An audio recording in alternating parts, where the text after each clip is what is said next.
Good afternoon, John. Hi, Marty. Good to see you, my friend, as It is we good uh, to see you. we begin our fourth year of doing podcasts together, That's amazing, Marty. isn't it? That is, I'm just blown away because this doesn't seem like the first one, but it doesn't.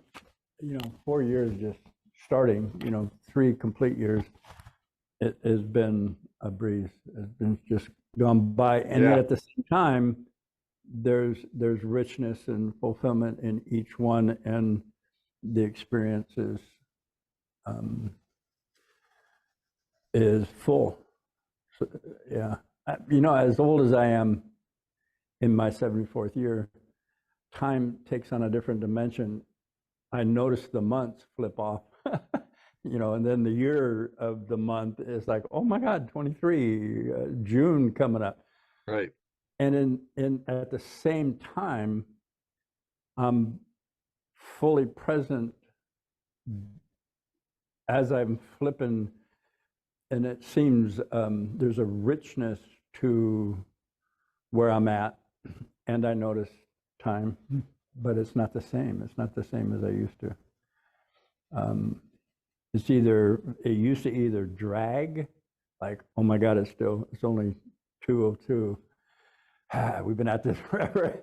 Or then, most of the time we look up and it's 3 something and we gotta wind down. So now I'm in the moment, and if I can get esoteric, it is a mixture of eternal and ticking at the same time. you know, Yeah, it's amazing. yeah. Yeah. So, In I've started I think I mentioned to you, I started a blog um, using the themes from my book. I haven't got my book published yet, and I just felt the call to get some of the information out there. And cool. one of the earliest posts that I put up had to do with how to look at the world in this dual way that you just described, to see Yeah. both things simultaneously. I called it how to see the forest and the trees Ah, simultaneously. yeah, there you go. Yeah, there you go. And it's not easy because we're so trained to have either or thinking Right. that the world of both and is something that takes a lot of discipline to explore. That's a good segue into what we were talking about.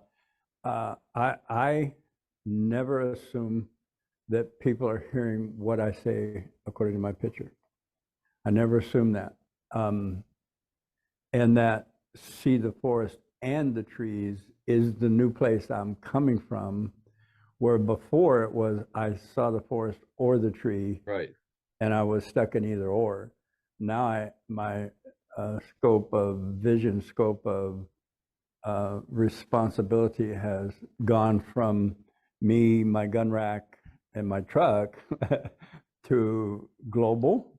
So I hold more opposites and don't try to like reconcile them right away, because there's value in paradox. There's value in differences. There's value in opposing what you might call opposites. They both have something to add to me. Instead of running to one and grabbing onto it and beating people up with it, I go, oh, all right. Well, let's see. What did you hear me say? And the conversation expands. I used to be in a conversation so that I prove my point and get my point across and win. Now I'm in a conversation where I hear my point, and then I listen, and I'm willing to expand what I know now to include something different, and it's amazing. Yeah, it's the thing I was looking for that I didn't know how to describe. In the 12 steps, the promise is you will come to a life you never knew possible. Well, the life I've come to is that I don't have to either or, I can um, and just be with that and not try to fix it. Just grow from it, expand, or realize that is not that okay, thank you for sharing, and you just reinforce what I believe I know or where I'm at right now. So Yeah. It's I know we have a topic we want to talk about, but since and we're yeah, since we're free flowing a little bit, one of the things that I've come to appreciate is that paradox and contradiction only exist as thoughts.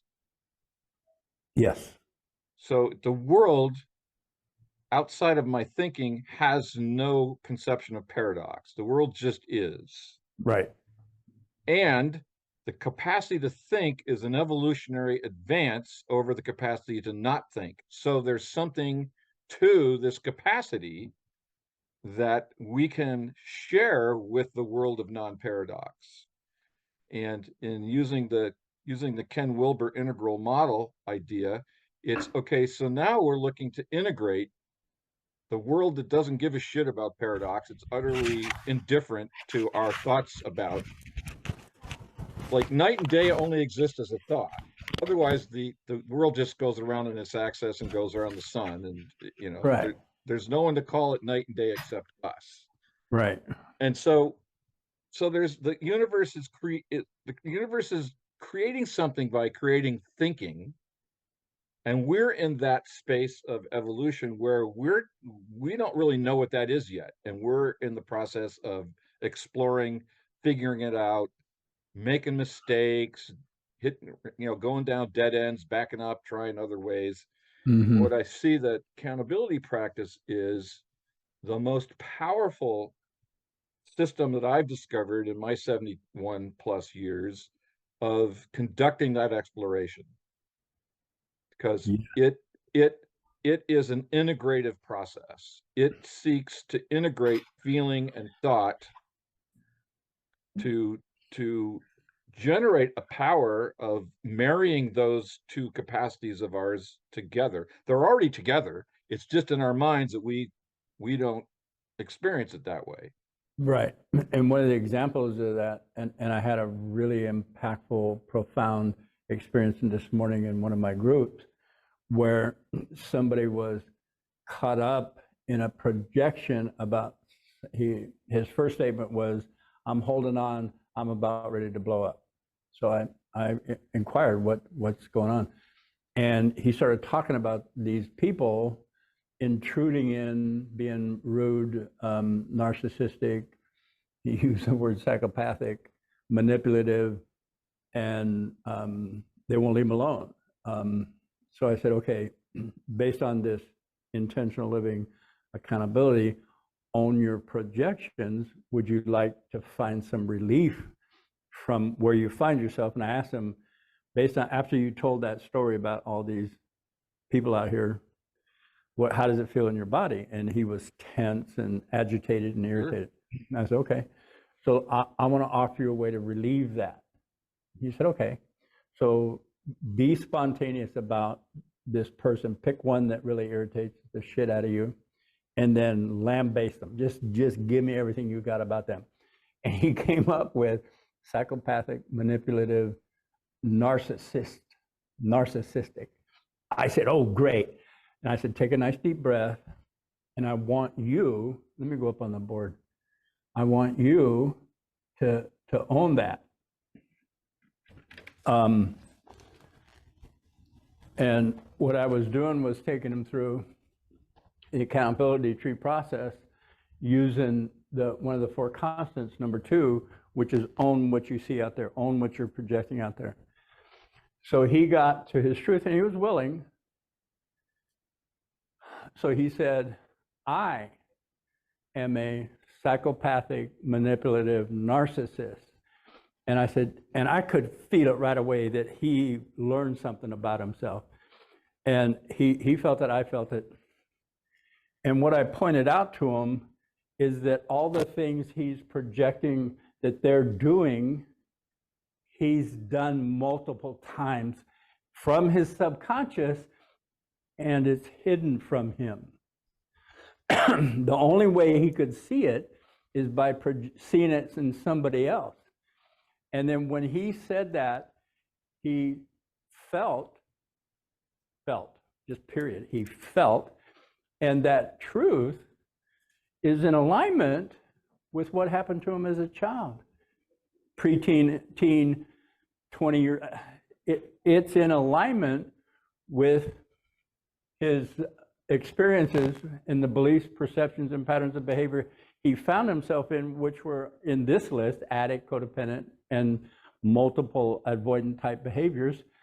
And he took a breath, and I said, what do you want to replace that specific frequency with? He said, self-forgiveness, and I want to be kind. I said, okay, I intend to forgive myself. I intend to be kind. And he repeated that, and we talked a little bit, and I asked him again, how do you feel in your body? And he was like relieved. His shoulders were down. His tone and inflection was way down. And he saw the benefit, because what he wants, what he's looking for, is to be a good father. And I told him, I said, when you own that and you felt that and you relieved yourself, you validated yourself, your children will know what the frequency is of courage, introspection, honesty. You don't have to say a word. They pick it up. Children just pick up energy. So right now, if he's with his children, I want to say even not, I think they feel it now, that they feel this different energy from him, and they assimilate that. And that's what our children do. That's what I did as a child. I assimilated my father's resentment, bitterness, contempt, my mother's inadequacy, resentment, bitterness, and contempt, believed it was mine, and had no place to put it. So I acted out myself. Alcoholism, codependency. My avoidant behavior was workaholic, raging, violent, emotionally, verbally, and sometimes physically violent. So amazing, amazing. Now, based on our conversation, he can see that these aren't exclusive. Being a good father, psychopathic, manipulative narcissist, has value in his choice to be a good father. If he didn't have this, being a good father, I mean, if he had no problems, it's not really a choice. It's not no courage. This takes courage. This is fulfillment. This is actualization. This is what I have here: choice and power. Coming from powerless and very little choice. His choice was get them to stop or be a punk. And that was his choices. Now he's got more choice, and he's in his power, which is his feeling, emotional body. I'm going to go back and sit down. Okay. So we got to the basics of accountability process along with our conversation. That's cool. Yeah, because that's what we wanted to explore. So it's a good start, and I think there's probably more to be said. So let's assume, as happens in your meetings on Saturday, I know, and it certainly happens in the meetings that Dan and I facilitate, is we get newcomers, and Yeah. usually people come because of word of mouth, because they know somebody, maybe through AA or ACA, Adult Children of Alcoholics, or Alcoholics Anonymous, or maybe some of the other 12-step programs, Overeaters Anonymous, Narcotics Anonymous, those kinds of practices. They hear that there's this other way of doing this recovery work that has yielded something of value to somebody they know. And so they show up at a meeting, and they're like, maybe their friend has told them something about what we do, or maybe this is like, they have no clue. It's like, I'm sure you've had people show up, I just have a friend that said I should come to this meeting. Right. That's the major reason. Somebody said I could benefit from it. Right. So let's assume one of those people is watching this podcast and let's just tell them what we're up to. Okay, let me go back up on the board. So I know that I think you do this every Saturday morning anyway. So Yes. you Yeah. might, I just invite you if you're willing to share that again with us. Okay. Open the door So for us to this practice. okay. So when new people come on the podcast, or new people even come into my groups at the treatment center, I introduce myself to them first. I let them know who I am. I let them know that I have material, and I call it intentional living. I talk about who I am and how I came to be here with this information. Like, I've got 35 years in recovery, 34 years sober. I've worked in the institutions for 20 years, volunteered or worked. First 5 years I volunteered at Old Folsom Prison doing conflict resolution workshops. Then I got a part-time job at Sacramento County Jail as a violence intervention program facilitator. And then I got a full-time contract in 2002, 2003 to do what I call process groups, because as I was facilitating violence intervention, in my mind, I was giving the guys information about how to stay out of jail, which I thought was sage information. It's like, who wouldn't want that? And then after about a year into it, I could see that there was some disconnect in the dialogue. It was more routine or rote, or they were saying what they wanted me to hear. So I asked the whole group one time, what are you hearing me say? Or not just me, the other facilitators. We were in a program. They had a group from 8 o'clock to 3 o'clock. So they had different groups around violence intervention and drug and alcohol.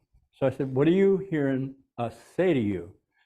And one of the guys in the back, I had 25 people in the room at the time, he raised his hand and he said, John, you want us all to be a bunch of sissies. And it floored me. It's like it was in my, I didn't understand, how did he hear that when my picture was this great picture of how to stay out of jail? And of course, wouldn't they want that? I mean, a lot of these guys are repeat offenders. They recidivize, they get out for a couple of months, come back, get out, and come back. I'm thinking I'm the best thing that ever happened to them. And they weren't hearing that. So I decided to do a process group where, number one, I asked them what they wanted, because I assumed they wanted to stay out of jail. That was a big assumption. That wasn't what they were there for. They were there to pass the time, get out of the dorm, whatever their reason was. And there were men there looking to learn and change their lives. Minority. Okay. So in this process group, I figured out over a 13-year period, I figured out this material came out of that process group.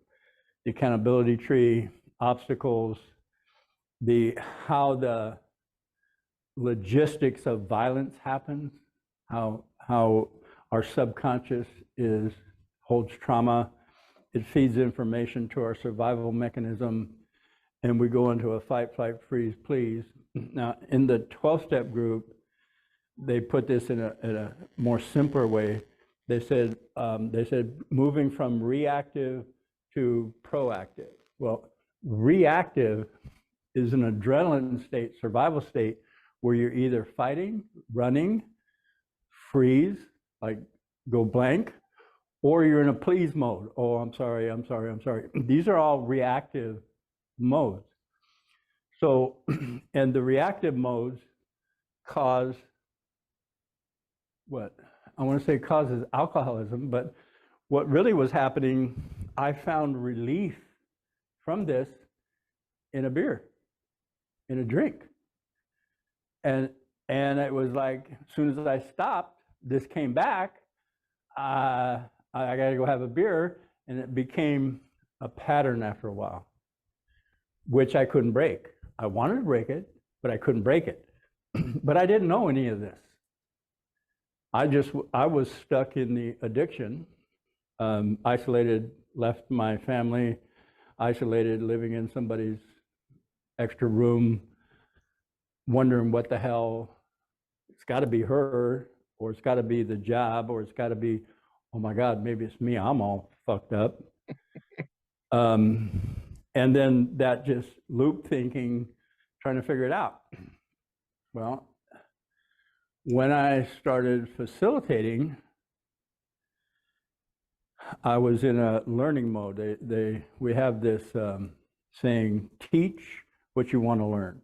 And I want to say, I've learned so much teaching because I hear myself say to them, which is what I need.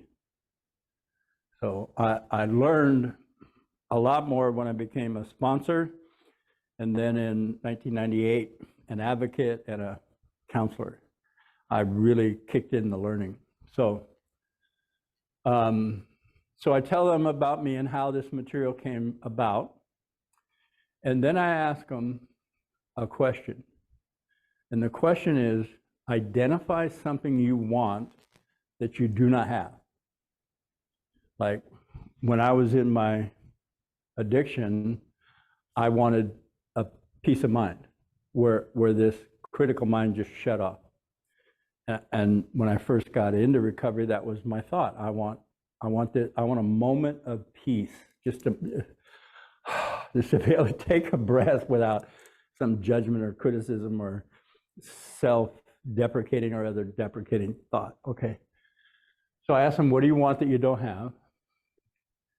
And then I field from them responses, and it could be just that, peace, could be confidence. Okay, and I usually make a extensive list, and I get as many people as possible that want to say that. And then I say, okay, I'm going to talk to you about what's standing in your way. You identify something that you want. I want to live in peace. Oh, okay, I'm at peace. How come that just doesn't happen? I mean, okay. The obstacles to me just doing that, I want to add a caveat here. I was raised Catholic, and one of the Bible verses, they wouldn't let us read the Bible. I had to wait till I was like 18, 20, actually 25 to read the Bible. I read the Bible. And one of the passages was, how come I'm always doing that thing I don't want to do? I know the right thing to do, and I find myself doing the thing I hate. It's like, yeah, okay, yeah, what? And then they just say that and not give you an answer. It's like, actually, if you read the rest of that Bible verse, it tells you because you're a wretched, flesh, weak human being. Okay. So why do I do that thing I don't want to do? Or why is it I can't just embody something I say I want? The obstacles to that are my experiences that I have in my memory, conscious and subconscious. 1/8 of my experiences I can bring to mind. Not that I think about it all the time, but I can bring to mind, I can remember. 7/8, Marty, to 9/10 of my experiences have been relegated to my subconscious. And I use the word relegated purposefully because it's not like I'm special because I'm an alcoholic. Every human being on the planet is built to hold 7/8 to 9/10 of their experiences in their subconscious so that we can complete tasks: food, shelter, clothing, sex, belonging, community. Okay. If we had to go through everything we've experienced to make a decision, the decision would not be timely. Okay.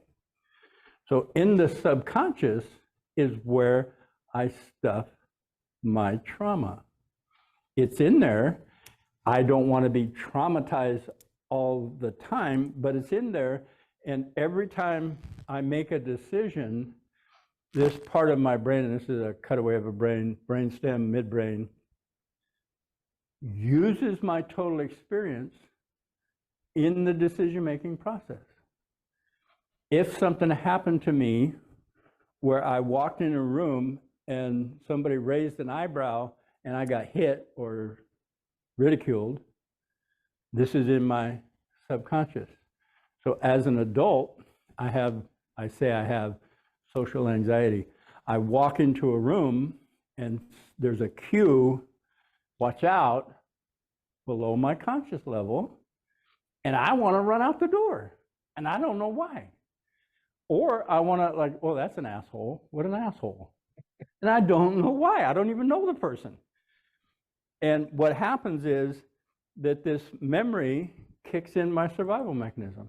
I go into fight, flight, freeze, or please mode, and I don't know it. Because it's in your subconscious. It's because, yeah, you don't know it. Because then I go to relief, which for me was booze. Alcohol worked really, really good. Codependency, fix everybody, do everything, make sure everybody's happy. And then my value comes from what I do for other people. Or I'm in some kind of avoidant behavior. For me, it was workaholic. If they asked me to work overtime, sure, yeah, why not? Or what I now know to be emotional and verbal violence, abuse to myself and the people around me. What is it in the word avoidant? What are we avoiding? Pain, the trauma, right? The realization that something hurt and it's still stuck in there and it still hurts. Right. So when I drank, I remember the first beer I drank, it was over. It was like, this is rocking it. This is heaven. Oh my God, I want to do that again. It's like, wow, I'm all happy. Because I had all the inhibitions and all the trauma got circumvented, and I felt for a moment, because alcohol is, albeit a depressant, at first it's a stimulant. It's an opening. Then after a while, it depresses. So I felt good. Everybody on the planet, including everybody we think is normal, want to feel good. Only they've done it in a way where they're functional. And I don't know how many people you could ask, are you struggling with something? And the answer would be yes, if they were aware of it. This is not something just addicts and alcoholics do, find relief. And I get this from Gabor Mate. The booze or the heroin or the methamphetamine is a relief. Okay. This, after a while, becomes destructive, and we live in a society that stigmatizes. So then we become burdens, and it's true. The jails are full, and just on my opinion, 90% of the people in jail, there's some kind of avoidant substance or avoidant behavior that's happening with them because of the pain they don't even know that they're in. Okay. Can I add something? Good. Yeah. So because I have a different understanding of avoidant, and so I want to just run it by you. Okay. So, I mean, I get what you said, and it makes sense to me. And the other thing that I'm avoiding when I'm in my avoidant behaviors, I'm avoiding intimacy. I'm avoiding connection because I have come in that subconscious part, the traumatized part of me. I have come to be afraid of too much connection because I will be disappointed. Correct. And so for me, the word avoidant also means just avoiding intimacy. Okay. And well said. And you've been on this path for a long time to kind of put words to it. When I'm talking to somebody who's first in or a newcomer into the Zoom group, they have no idea that they're avoiding connection, which is intimacy, because it's painful. But see, I know that. I got it. Yeah, okay. So, and thank you for saying that, because it adds to the substance we're given here. So this is just the first obstacle. The second. What? Yeah. The second obstacle are the beliefs, perceptions, and then patterns of behavior that I've developed because of my experience, that you developed, that they developed because of their experience. And our experiences are unique, different somehow. Nobody ever has the same experience. So the beliefs, perceptions, and patterns may be similar, but they're unique to each individual, which makes it really complicated to have a cookie cutter style treatment, say everybody do this and we'll all be okay, because that's not, everybody's all different.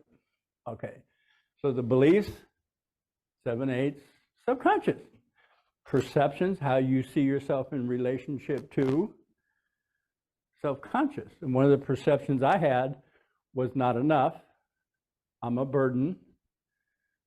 And an example of that would be before and well into my recovery, somebody would pay me a compliment and I go, oh, you're talking about somebody else.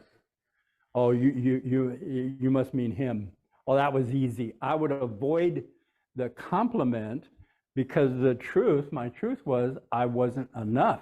It didn't fit my perception, so I had no way to let it in, because it was filtered through the reticular activating system survival mechanism. In order for me to survive, I survived my childhood by being unworthy.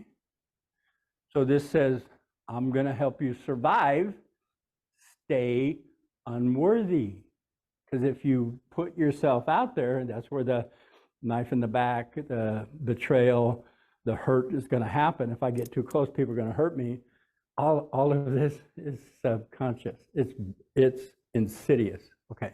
It's like our native language.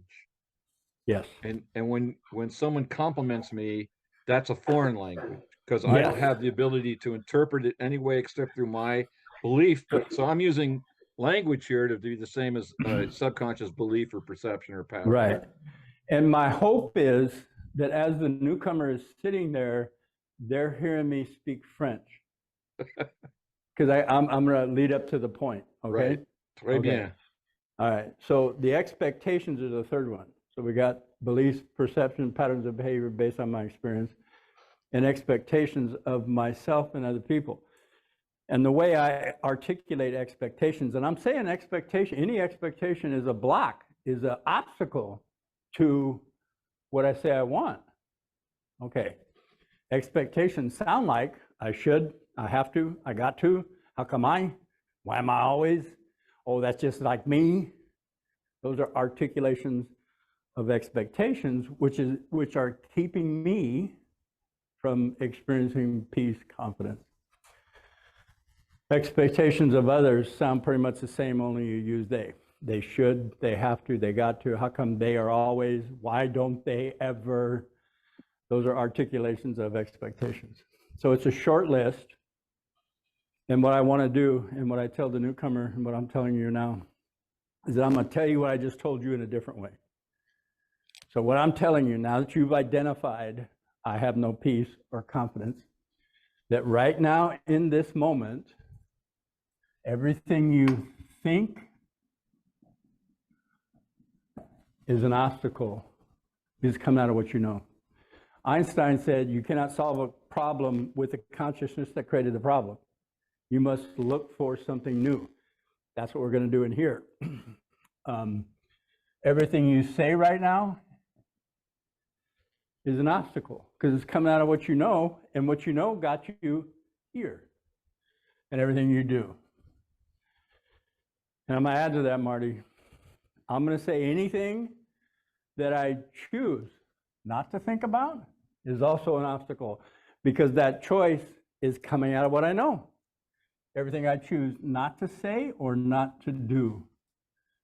So here's what I'm telling you. Everything you think, say, do, choose not to think, not to say, not to do, is what's standing in your way of you moving to what that is you've identified. So based on what you hear me say, what's the feeling in your body?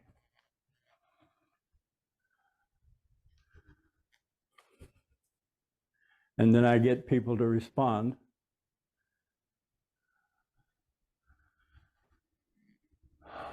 And people say, well, I'm fucked. Okay, yeah. If you think that was my first reaction when you first pulled that one on me. Okay. As you think that, where do you feel it in your body? I'm screwed. Is it a heaviness in the chest? Is it a tightness in the shoulder? Is it a clenching? Is it a backing up? Is it what's the body sensation? Is it a drop? Is it a knot? And then I get them to notice body sensation that along with the thought. And I simply ask, take a breath, put your attention onto the tension or feeling. Be with it. It's pretty simple, pretty remedial. And take a deep breath. And then I go throughout the room and I bring people into the body sensation. Where do you feel it in your body? Attend to the tingling in your arm. Notice the tingling in your arms. Notice the tightness in the chest. Sometimes when people hear this, they get this excited, expansive. It's like, oh, I don't understand this, but this is cool feeling. That's also a body sensation. So just take a breath, notice the body sensation, because I have something I want to tell you that's really profound. And here's what it is. Everything I just told you about what's standing in your way, think, say, do, choose not, think, not, say, not, do, is no longer true. Now I don't know if everything you think, say, do, choose not, think, not, say, not, do, because you've added to your experience, conscious and subconscious. You've added a moment of self-validation. You've added a moment, feel that, of self-nurturing, which adds to the total experience, which means the information you're drawn on is different, which means this will change and that will change. Automatic. So here's the problem. Here's the bad news, and there's good news and bad news. I'll give you the bad news. To affect a change in the subconscious trauma, necessarily I need to create an emotion that is equal to or greater than what's in there. That's the bad news. Because we were raised in a society, and this is on a continuum. Men and women were told the same thing different ways. Men specifically, me as a man, was told, don't cry, don't feel, don't be a sissy. And I was told to deny my emotional feeling body. So I relied on my rational brain to figure this out and found myself here. Women are told, oh, you can have your emotions and your feeling, but that's because you're women and it's weak ass shit. So our emotional feeling body has either been demeaned, diminished, or denied, and our emotional feeling bodies are our Google map to fulfillment. Our five senses, see, hear, taste, touch, smell, keep us from bumping our heads on low-hanging objects, which is cool. Excuse me. But our emotional body lead us in a way that engages our intuitive, inspirational, and imaginal mind to take risks and venture out and be who you are and find where you belong. Your five senses simply keep you alive. So we're moving from survival to the capacity to thrive by engaging our emotional feeling bodies. Now, when I'm done with that, there's usually silence, stunned silence, or complete confusion, which is okay. I mean, they felt maybe, I don't know. So I say, you want to know what we're going to do now? And everybody goes, yeah. I said, okay, we're going to spend the rest of the time you and I have together in dialogue trying to figure out what the hell I just said. What it means to you, how you can use a practice to reincorporate your feeling emotional body and live the life you say consciously you want, instead of living the life that comes from the pain in your subconscious. And we do that by accessing emotions that are equal to, for the purpose of healing the trauma, equal to or greater than what's stored. And I take a deep breath, and then I'll get into a question and answer. What did you hear me say? Anybody need any clarification? Anybody have anything they want to say? Any thoughts, questions, concerns? And then I feel that for a moment. You may have a thought, question, or concern. I don't know. Okay. You're asking me? Yeah, if you have any. Oh, God, I have so many, John. Are you kidding? Okay. Thank you. So first of all, thanks for walking through that. And to speak freely, I hear it differently. I heard some not necessarily new things, but I heard different nuances. So I'm putting myself as the best I can in the place of a newcomer. And so what came up for me when you said, "What do you have any questions?" Or it's like, okay, I'm in. I want what you're selling. Okay. So now what do I do? How do I take advantage of that? Because what I've learned in doing this work is the more specific I can be about what's bugging me, because I have a mind that kind of looks at big patterns, and in this moment, I can put my mind out to the whole universe. But to really be effective in this work, I've discovered it's like, what's bugging me right now? What's the truth of so up there on your tree, underneath the accountability tree, no blame, no judgment, the first term is my truth. Yeah, let me get back up there. And so what I've discovered is, and this is what people often have a challenge with when we first start doing the work, is what is my truth?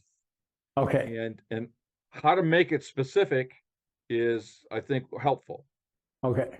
So I would take them to the 4 constants of relationship, speak to the first one about focus. If I haven't got a conscious focus, and that's what the question, what do you want that you don't have, created a conscious focus, I want peace. The second one is own your projections. How do I know what's in there if it's not available to me? It's subconscious. It's not unconscious, but subconscious. Right. How do I know? Well, I will project what I'm holding on myself onto the people around me. So own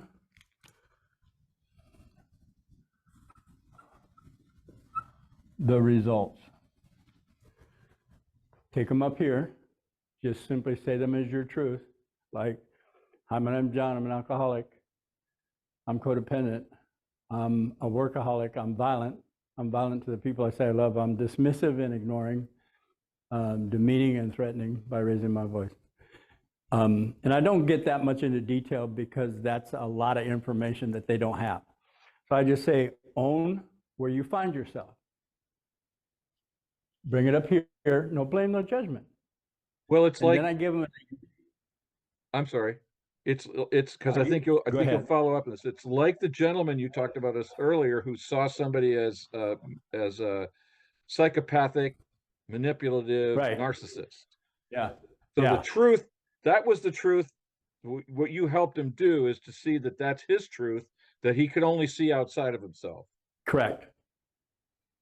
And then, so the tree is, what's my truth? And again, I can't tell you how important it was for me to learn about projections from you.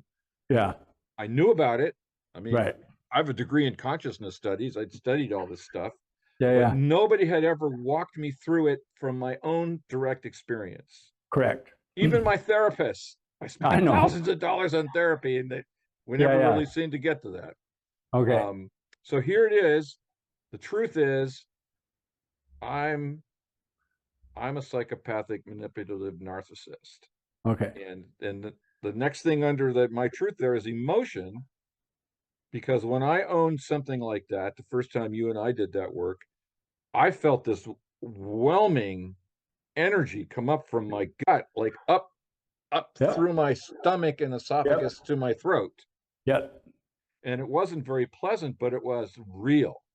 Real. And that's what I was talking about when I asked to start this question out. This immediate experience is where the gold is. Okay. That feeling from telling the truth, putting me in the present moment. I'm now present with myself. There's nothing else but me and my experience. That's the gold mine. Right. And the key ingredient is no blame, no judgment. Right, Okay.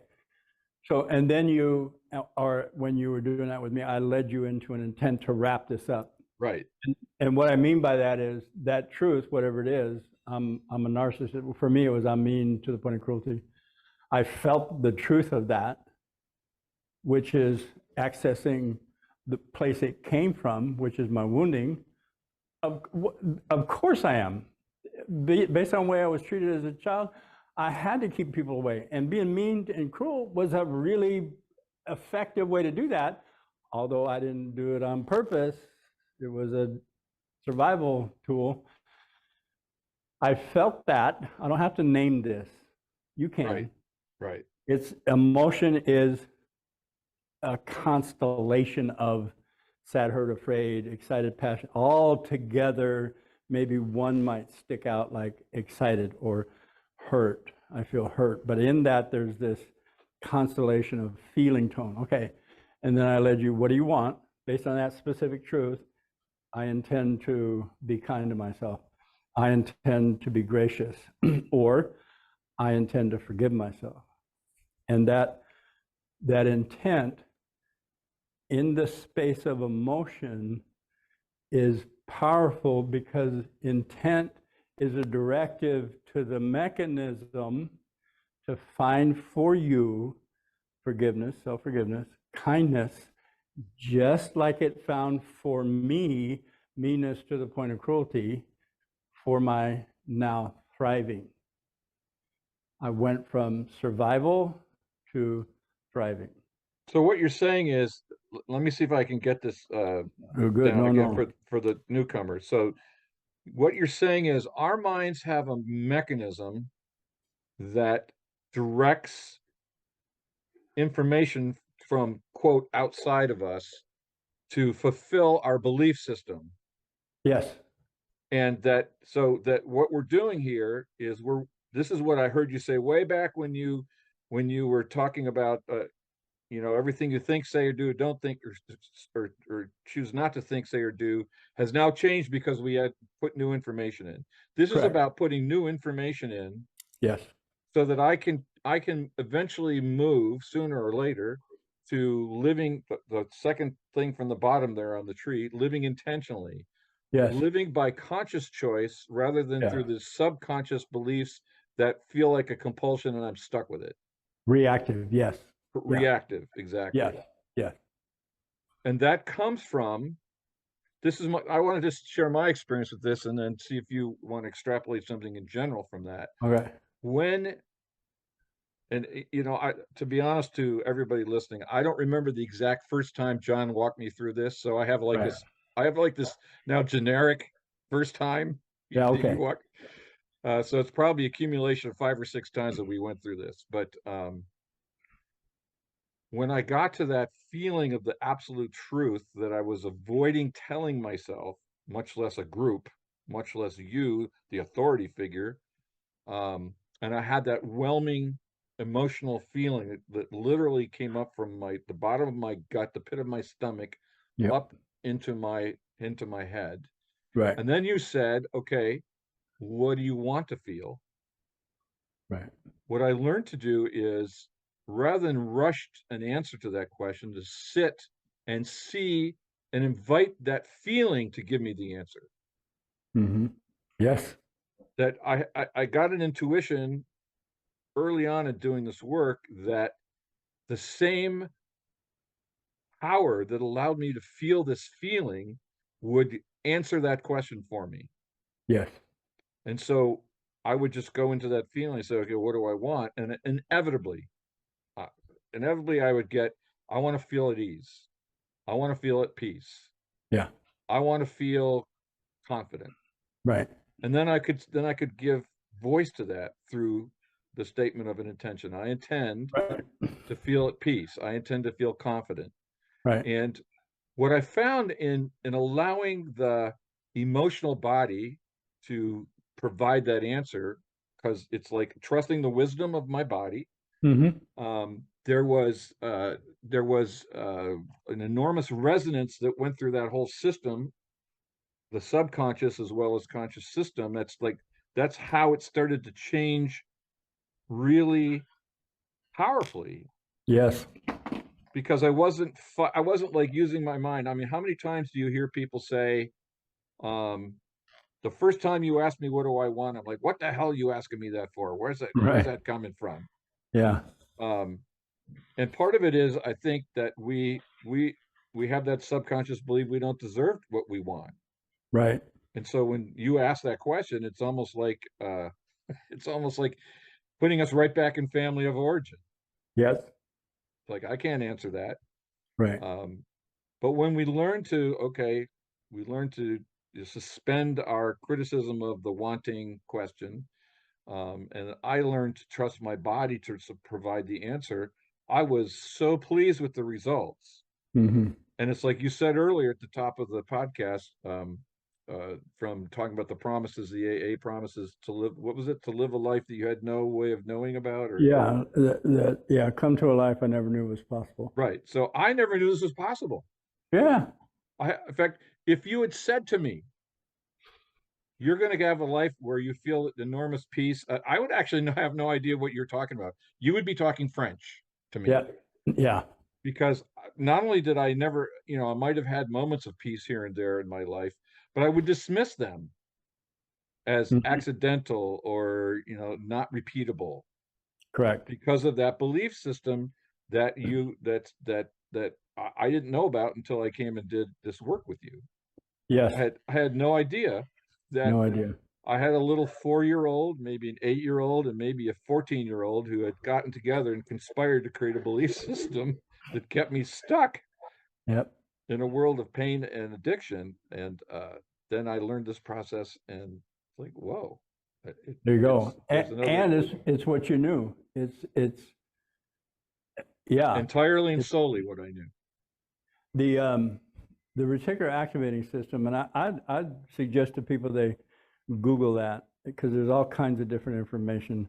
One of the things I heard about the reticular activating system is that it's the seat of the paradigm you find yourself in. It holds consistency for safety. It's that that rut we find ourselves in. It's like that comfort zone that we find ourselves in. And you go to workshops or read books and they say, get out of the box, get out of the comfort zone. Well, getting out of the comfort zone or the box is dangerous. Our body goes into fight, flight, freeze, fatal peril, and we're not aware of it. And then we blame ourselves for not having the energy or the foresight or the will to do something different, when everything in our will is keeping us surviving for our benefit, only we don't know it. Right. And then we try to fight this mechanism that's taken millions of years to perfect survival, and we think we're going to beat it. Well, it's just the lizard brain. We're not lizards. We can think our way out. Or the monkey mind. We even demean it by calling it something like that. No, the brainstem beats your heart. It keeps your temperature at a constant state. It does all the endocrine chemical exchanges throughout every cell, billions of cells, all at the same time. Powerful. The midbrain moves us to comfort, and we don't have to know why. If I'm cold, I'm going to go get a jacket. It's like we don't even have to think about it, because that's how we survive. And then we try to beat that? No. This process of accountability on means of point of cruelty is telling us, thank you. I did survive. Thank you for doing that. This is bizarre. This is counterintuitive. This is also my experience. When I owned the truth, the destructiveness, the arrogant, entitled, mean, controlling, and needy part of myself, it validates the survival mechanism and says, yeah, well, I'm glad you see me now because I've been working real hard to keep you safe. And then we use this same mechanism that got me to arrogant, entitled, mean, controlling, and needy to, oh, what do I want? It is my intent to be live in beauty, peace, and compassion. It is my intent to forgive myself. It is my intent to be compassionate. It is my intent to be gracious. And this goes, yes, and then figures it out for us and moves us to it so that we can now experience something different based on finding the truth. I want to say one more thing about that truth before we go. It's been Yeah, please. Okay. That truth, my truth,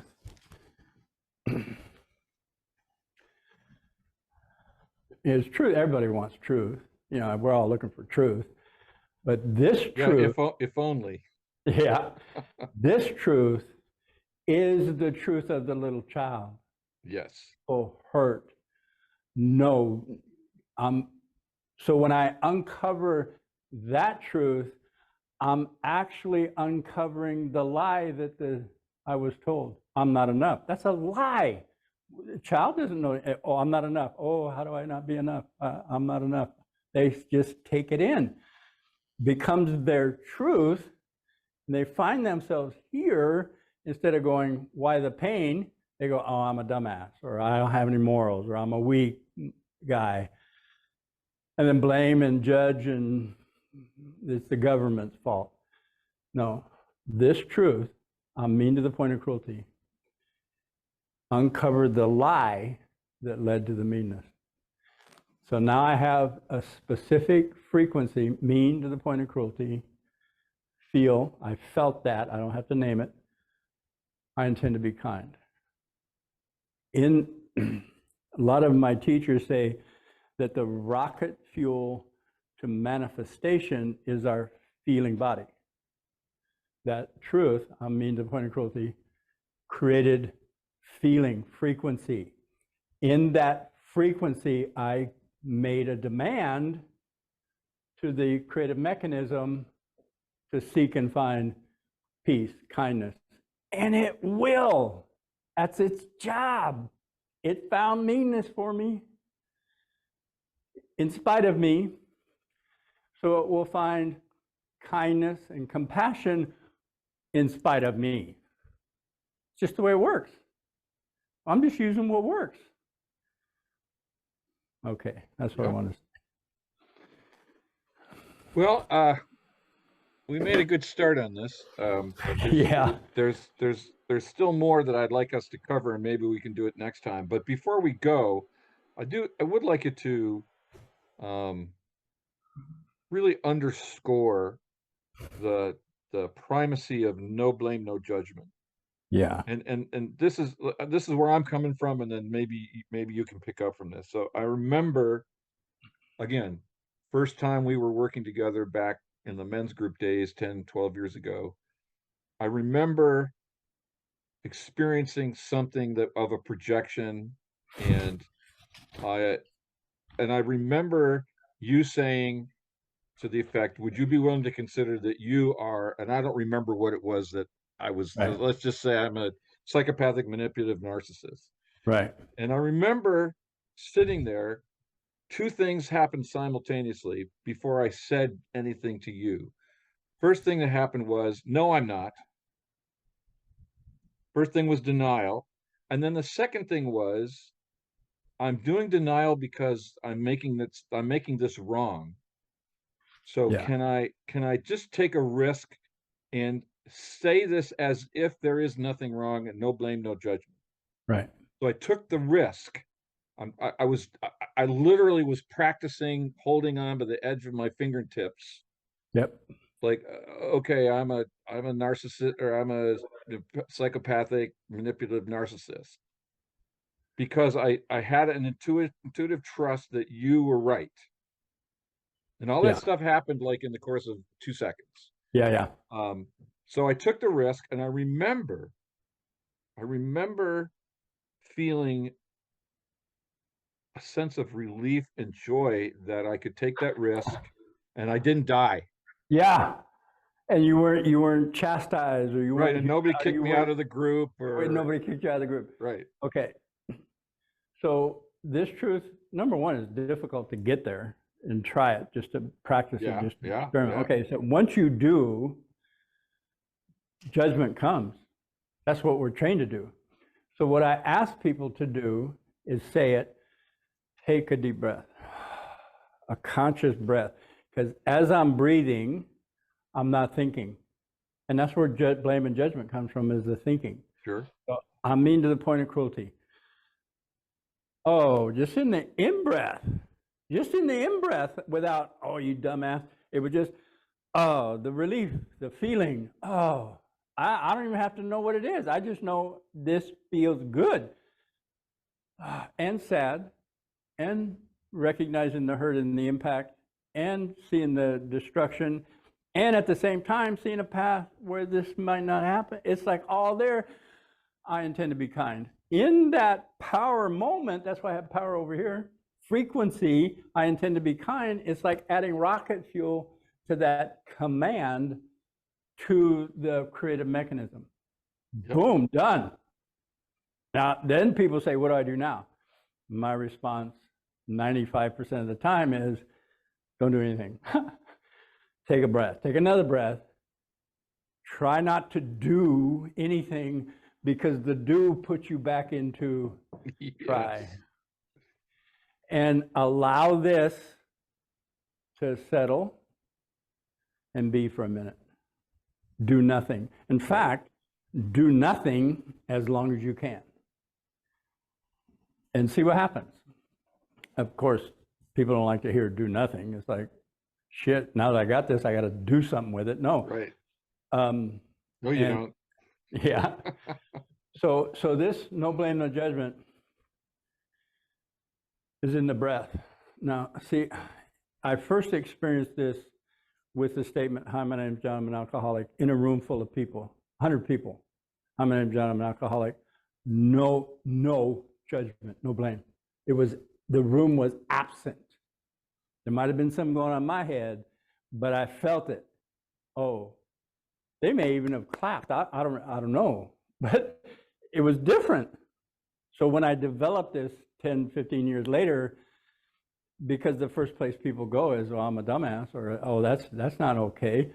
Okay, take a breath. And all the spiritual teachers, breath is the center point of a lot of spiritual practices. For me, because I'm out of my head. In a conscious breath, I'm not in my rational brain. A moment.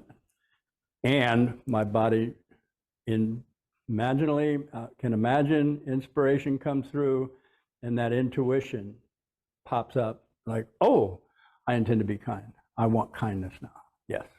Wow. I hope that answered. Yeah. It's just a parenthetical thought, as you were talking about that, what the great spiritual teachers said. It's a value to note that the word spirit, the word inspiration, and the word respiration all come from the same Latin root word. Right. Yeah. So maybe those guys knew something. Yeah, maybe. Okay, Marty. Hey, I know our time has come to an end. I'm sorry that we have to end. I'd like to talk next time about the value of doing this work in group, and I want to talk more about the and how that working in group magnifies the power of the emotional body. Yes. And so I have a note here to pick that up next time, if that's okay with you. No, it's perfectly okay with me. There, I just had about 15 different things I could share about that. And then and then whatever you might think of in the next couple of weeks to add in. This has really been a great revisiting of the foundational principles of accountability practice. Hmm. I always love hearing you share it, John. Thank you. It's I feel the mastery and at the same time the wonderment of your experience with this stuff coming through. So Thank you. I appreciate that. You're so Anybody welcome. who would like to experience this in group, please contact me or John for information on how to access the meetings. They're all on Zoom. There's meetings all Pacific time, Monday night, Wednesday afternoon, Thursday night, Saturday morning. So at the end of the podcast, there'll be my email or John's email addresses, and just shoot us a note and let us know which one you're interested in. And we'll be happy to send you the information on how to join. You're welcome to come. You don't have to say anything, or you can dive right into the deep end. It's entirely up to you. So, but Yeah. we welcome you. Yeah.